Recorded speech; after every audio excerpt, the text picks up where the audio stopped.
प्रभु यीशु, कृपया हमें बचा लो।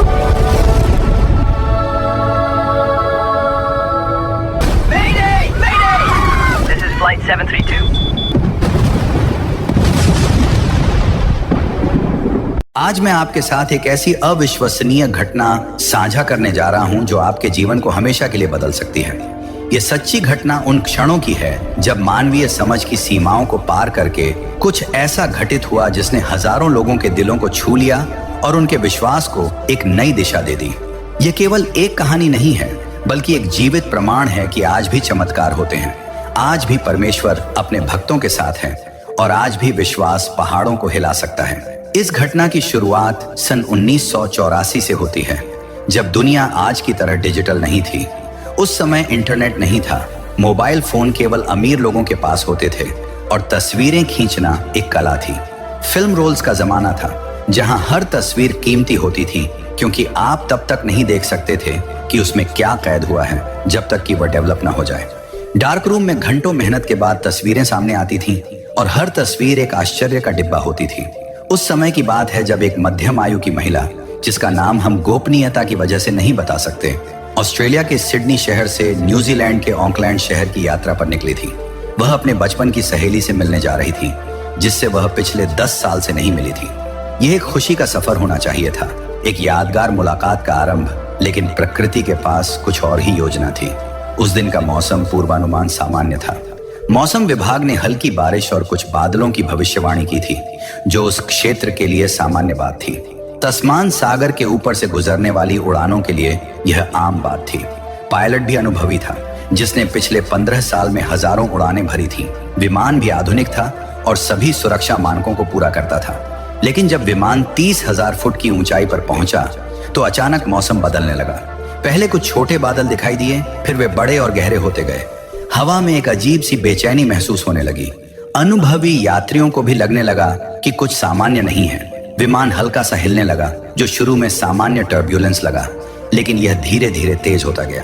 मौसम विज्ञान के अनुसार उस दिन 2 विपरीत हवाओं के दबाव क्षेत्र आपस में मिले थे, जिससे एक असामान्य तूफान का निर्माण हुआ था। इस प्रकार के तूफान बहुत कम आते हैं, लेकिन जब आते हैं तो बेहद खतरनाक होते हैं।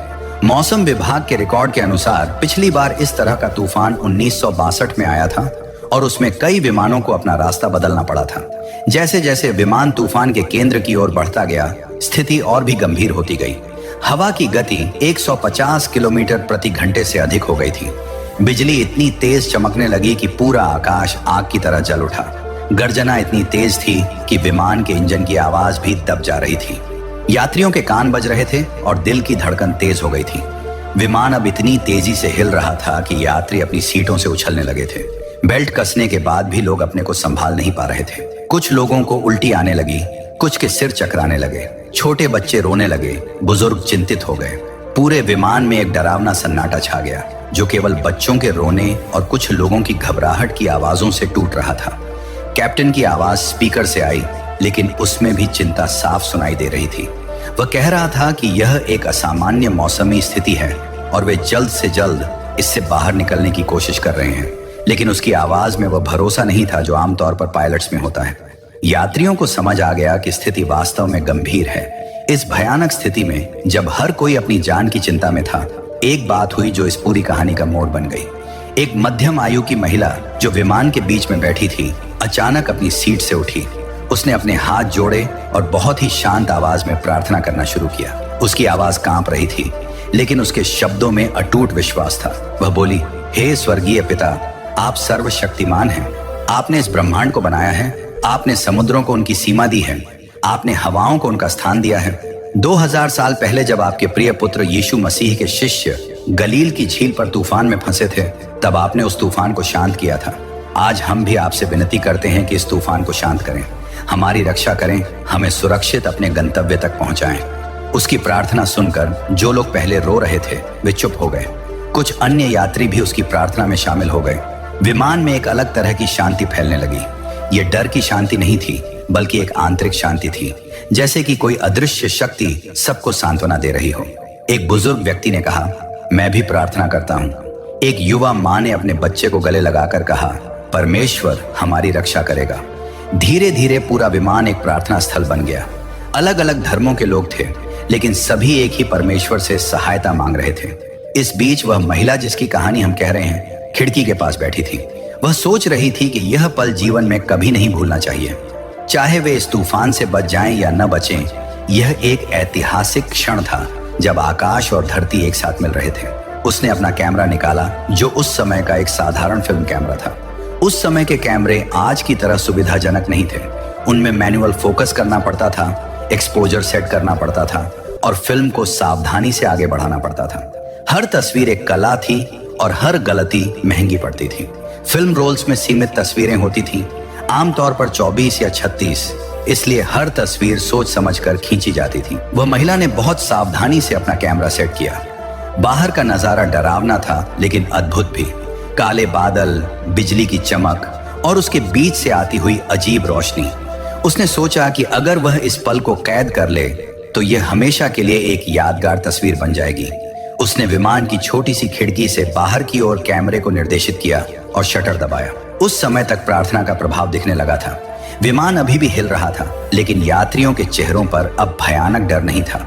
एक आंतरिक शांति थी, एक भरोसा था कि सब कुछ ठीक हो जाएगा। लोग एक दूसरे को सांत्वना दे रहे थे, बच्चों को शांत करा रहे थे और बुजुर्गों की देखभाल कर रहे थे। तभी एक चमत्कार हुआ।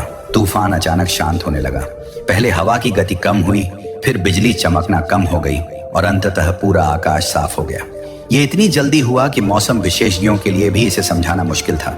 आमतौर पर इस तरह के तूफान घंटों तक चलते हैं, लेकिन यह केवल प्रार्थना के कुछ मिनट बाद ही शांत हो गया। कैप्टन की आवाज फिर से आई और इस बार उसमें राहत और आश्चर्य दोनों था। वह कह रहा था, देवियों और सज्जनों, मुझे यह बताते हुए खुशी हो रही है कि सबसे खराब हिस्सा पार हो गया है। मौसम अब साफ है और हम जल्द ही सुरक्षित रूप से उतरने वाले हैं। मुझे नहीं पता कि यह कैसे हुआ, लेकिन यह वास्तव में असाधारण है। पूरे विमान में खुशी की लहर दौड़ गई। लोग एक दूसरे को बधाई देने लगे। कुछ लोगों की आंखों में खुशी के आंसू थे। वह महिला जिसने पहले प्रार्थना की थी, उसने फिर से धन्यवाद की प्रार्थना की। उसने कहा, हे परमेश्वर, आपका धन्यवाद। आपने हमारी सुनी और हमारी रक्षा की। विमान ने सुरक्षित रूप से ऑकलैंड हवाई अड्डे पर लैंडिंग की। जब यात्री बाहर निकले तो सभी के चेहरों पर राहत और कृतज्ञता के भाव थे। कई लोगों ने एक दूसरे के साथ संपर्क की जानकारी बदली और कहा कि यह अनुभव वे कभी नहीं भूलेंगे। वह महिला भी अपने मित्र से मिली और उसे पूरी घटना सुनाई। कुछ दिन बाद जब वह शांत हो गई और अपनी यात्रा का आनंद ले रही थी, उसे अपने कैमरे की फिल्म डेवलप करवाने का ख्याल आया। उसने शहर के एक प्रतिष्ठित फोटो स्टूडियो में अपनी फिल्म दी। उस स्टूडियो का मालिक एक अनुभवी फोटोग्राफर था, जिसने अपने 30 साल के करियर में हजारों फिल्में डेवलप करी थी। फिल्म डेवलप करना उस समय एक कलात्मक प्रक्रिया थी। पहले फिल्म को डार्क रूम में विशेष रसायनों से धोया जाता था, फिर उसे सुखाया जाता था और अंत में प्रिंट बनाए जाते थे। हर स्टेप में सावधानी की जरूरत होती थी, क्योंकि एक छोटी सी गलती पूरी फिल्म को बर्बाद कर सकती थी। जब फोटोग्राफर ने उस महिला की फिल्म को डेवलप करना शुरू किया तो शुरुआत में सब कुछ सामान्य लग रहा था। पारिवारिक तस्वीरें, यात्रा की तस्वीरें और कुछ प्राकृतिक दृश्य। लेकिन जब वह उस तस्वीर पर पहुंचा जो विमान में खींची गई थी, तो वह स्तब्ध रह गया। उसने पहले सोचा कि यह कोई तकनीकी त्रुटि है, शायद डबल एक्सपोजर या कोई अन्य समस्या। उसने फिल्म को दोबारा देखा, नेगेटिव को बारीकी से जांचा, लेकिन सब कुछ सामान्य था। यह कोई तकनीकी गलती नहीं थी, बल्कि वास्तव में फिल्म पर कुछ अद्भुत कैद हुआ था। तस्वीर में तूफानी बादलों के बीच एक आकृति स्पष्ट रूप से दिखाई दे रही थी। ये एक मानव आकृति थी, लेकिन सामान्य से कहीं अधिक प्रकाशमान और शांत। आकृति ने सफेद वस्त्र पहने हुए थे और वह बादलों के बीच इस तरह खड़ी थी जैसे कि वह उन पर नियंत्रण रखे हुए हो। सबसे आश्चर्यजनक बात यह थी कि जबकि चारों ओर तूफान था, उस आकृति के चारों ओर एक शांति का वातावरण था। फोटोग्राफर ने अपने 30 साल के अनुभव में ऐसी कोई चीज कभी नहीं देखी थी। वह जानता था कि यह कोई कैमरे की खराबी नहीं है, कोई प्रकाश का खेल नहीं है और न ही कोई इत्तेफाक है। यह कुछ ऐसा था जो उसकी समझ से परे था। उसने तुरंत उस महिला को फोन किया। उसकी आवाज में उत्सुकता और आश्चर्य दोनों था। वह बोला, मैडम, आपकी तस्वीरें तैयार हैं, लेकिन मैं चाहूंगा कि आप खुद यहाँ आकर इन्हें देखें। मुझे आपसे इस बारे में बात करनी है। जब वह महिला फोटो स्टूडियो पहुंची तो फोटोग्राफर ने उससे पूछा, मैडम, क्या आप मुझे बता सकती हैं कि यह तस्वीर कब और कहाँ खींची गई थी? उस समय वहां क्या हो रहा था? जब उसने तस्वीर देखी तो वह पूरी तरह से स्तब्ध रह गई। उसके हाथ कांपने लगे, आंखों से आंसू बहने लगे और वह कुछ देर तक कुछ भी नहीं बोल सकी। फिर उसने धीरे धीरे पूरी कहानी सुनाई। विमान में आया तूफान, लोगों की प्रार्थना और चमत्कारिक रूप से तूफान का शांत हो जाना। फोटोग्राफर ने कहा, मैडम, मैं इस व्यवसाय में 30 साल से हूँ। मैंने लाखों तस्वीरें देखी हैं, हजारों फिल्में डेवलप की हैं, लेकिन ऐसी कोई चीज कभी नहीं देखी। ये कोई तकनीकी गलती नहीं है, कोई प्रकाश का भ्रम नहीं है, ये वास्तविक है। उस दिन से फोटोग्राफर के जीवन में एक नया मोड़ आया। वह एक नास्तिक था जो केवल विज्ञान और तकनीक में विश्वास करता था, लेकिन इस तस्वीर ने उसकी सोच को हिला दिया। उसने अपनी पत्नी और बच्चों को यह तस्वीर दिखाई और पूरे परिवार ने मिलकर यीशु मसीह को अपना उद्धारकर्ता स्वीकार किया। यह खबर धीरे धीरे फैलती गई, पहले स्थानीय समुदाय में, फिर शहर में और अंततः देश भर में। लोग उस तस्वीर को देखने के लिए आते थे और हर कोई जो उसे देखता था वह गहराई से प्रभावित हो जाता था। कई लोगों ने अपने जीवन में परमेश्वर को स्थान दिया, कई लोगों का विश्वास मजबूत हुआ। यह घटना हमें बाइबल की उन कहानियों की याद दिलाती है जहां परमेश्वर ने अपनी उपस्थिति प्रकट की थी। मरकुस के सुसमाचार के 4थे अध्याय में एक समान घटना का वर्णन है। यीशु मसीह अपने 12 शिष्यों के साथ गलील की झील पार कर रहे थे। यीशु थकान के कारण नाव के पिछले हिस्से में तकिया लगाकर सो रहे थे। अचानक एक भयानक आंधी आई। गलील की झील अपनी अचानक आने वाली आंधियों के लिए प्रसिद्ध है। पहाड़ों से घिरी होने के कारण यहाँ हवाएं बहुत तेजी से आती हैं और शांत पानी को कुछ ही मिनटों में तूफानी लहरों में बदल देती हैं। उस दिन भी कुछ ऐसा ही हुआ था। लहरें इतनी ऊंची और तेज थीं कि वे नाव में पानी भरने लगी। अनुभवी मछुआरे भी घबरा गए थे। पतरस, अंद्रियास, याकूब और यूहन्ना सभी गलील की झील के किनारे पले बड़े थे। वे अनुभवी नाविक थे, लेकिन उस दिन की आंधी ने उन्हें भी डरा दिया था। शिष्यों ने यीशु को जगाया और कहा, गुरु, क्या आपको चिंता नहीं कि हम मरने वाले हैं? यीशु उठे और उन्होंने आंधी को डांटा। उन्होंने कहा, चुप रह, शांत हो जा। और तुरंत आंधी थम गई। लहरें शांत हो गईं और झील का पानी शीशे की तरह साफ हो गया। फिर यीशु ने अपने शिष्यों से कहा, तुम क्यों डरते हो? क्या अब तक तुम्हारा विश्वास नहीं है? शिष्य बहुत चकित हुए और आपस में कहने लगे, यह कौन है कि आंधी और समुद्र भी इसकी आज्ञा मानते हैं? यह घटना दिखाती है कि यीशु मसीह के पास प्रकृति पर पूरा नियंत्रण है। वही शक्ति जो 2000 साल पहले गलील की झील पर तूफान को शांत कर सकती थी, आज भी उतनी ही सक्रिय है। 1984 की उस घटना में भी यही शक्ति काम कर रही थी। यह घटना हमें एक और महत्वपूर्ण बाइबल की कहानी की याद दिलाती है। राजा नबूकदनेस्सर के समय की घटना, जब 3 युवक शद्रक, मेशक और अबेदनगो को जलती हुई भट्टी में डाल दिया गया था। दानियेल की पुस्तक के 3रे अध्याय में लिखा है कि राजा ने एक विशाल सोने की मूर्ति बनवाई थी जो लगभग 90 फुट लंबी और 9 फुट चौड़ी थी।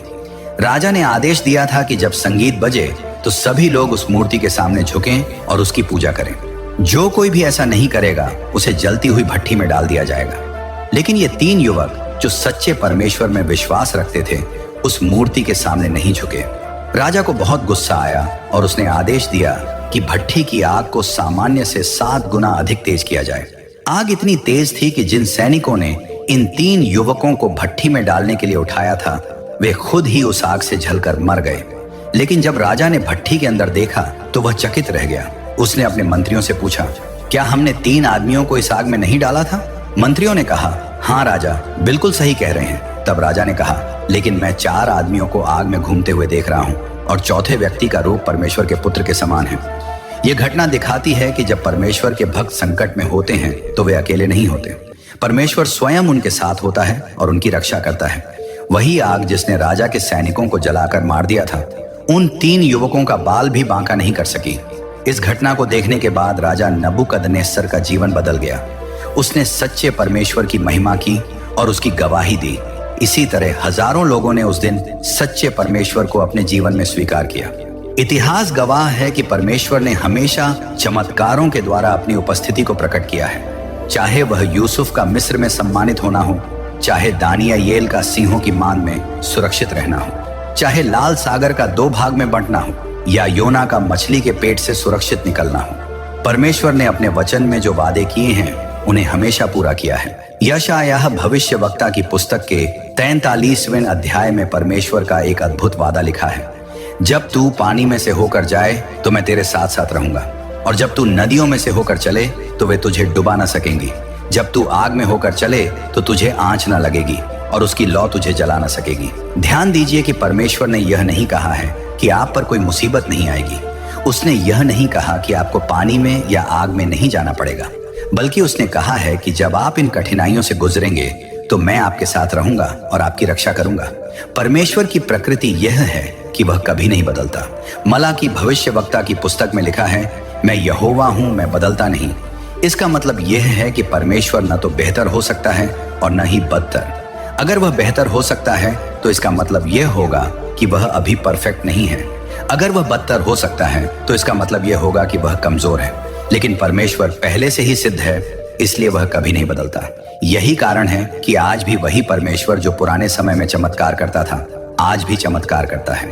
वही परमेश्वर जो दानियेल के मित्रों को आग से बचा सकता था, आज भी अपने भक्तों को हर मुसीबत से बचा सकता है। वही परमेश्वर जो यीशु मसीह के रूप में तूफान को शांत कर सकता था, आज भी हमारी जिंदगी के तूफानों को शांत कर सकता है। उस 1984 की घटना के बाद जो तस्वीर सामने आई, वह केवल एक फोटो नहीं थी, वह एक जीवित गवाही थी कि परमेश्वर आज भी उतना ही जीवित और सक्रिय है जितना वह हजारों साल पहले था।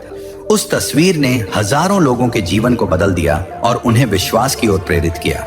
लेकिन कई बार हम छोटे चमत्कारों को नजरअंदाज कर देते हैं। हम सोचते हैं कि जब कोई बड़ा चमत्कार होगा तब हम परमेश्वर का धन्यवाद करेंगे। यह सोच गलत है। लूका रचित सुसमाचार के 15वें अध्याय में लिखा है कि स्वर्ग में सिर्फ एक पापी के मन फिराने पर खुशी मनाई जाती है। परमेश्वर इंतजार नहीं करता कि पूरी दुनिया बच जाए, तब वह खुशी मनाएगा। इसलिए अपनी छोटी से छोटी जीत के लिए भी परमेश्वर का धन्यवाद करें। आपकी छोटी सी प्रार्थना का उत्तर मिले तो उसकी गवाही दें। आपकी छोटी सी समस्या हल हो जाए तो उसे सेलिब्रेट करें, क्योंकि यही छोटे छोटे कदम बड़े बदलाव की शुरुआत करते हैं। यूहन्ना रचित सुसमाचार के 3 अध्याय का 16वां पद कहता है, परमेश्वर ने जगत से ऐसा प्रेम रखा कि उसने अपना इकलौता पुत्र दे दिया, ताकि जो कोई उस पर विश्वास करे वह नष्ट न हो परंतु अनंत जीवन पाए।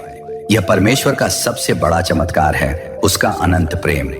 चाहे आप जिस भी परिस्थिति से गुजर रहे हों, चाहे आपकी जिंदगी में कैसा भी तूफान आया हो, याद रखिए कि वही परमेश्वर जो उस 1984 की घटना में तूफान के बीच मौजूद था, आज भी आपके साथ है।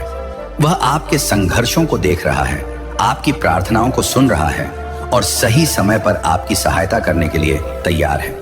इसलिए अपने विश्वास को मजबूत रखिए, प्रार्थना में लगे रहिए और हर छोटी बड़ी बात के लिए परमेश्वर का धन्यवाद करते रहिए, क्योंकि जिस परमेश्वर ने उस दिन तूफान के बीच अपनी उपस्थिति दिखाई थी, वही आज भी आपकी जिंदगी के हर तूफान में आपके साथ खड़ा है। इस कहानी का संदेश यह है कि चमत्कार आज भी होते हैं, परमेश्वर आज भी जीवित है और विश्वास आज भी पहाड़ों को हिला सकता है। बस जरूरत है तो उस महिला की तरह दृढ़ विश्वास की, जिसने तूफान के बीच भी परमेश्वर को पुकारा और अपने विश्वास का प्रमाण दिया।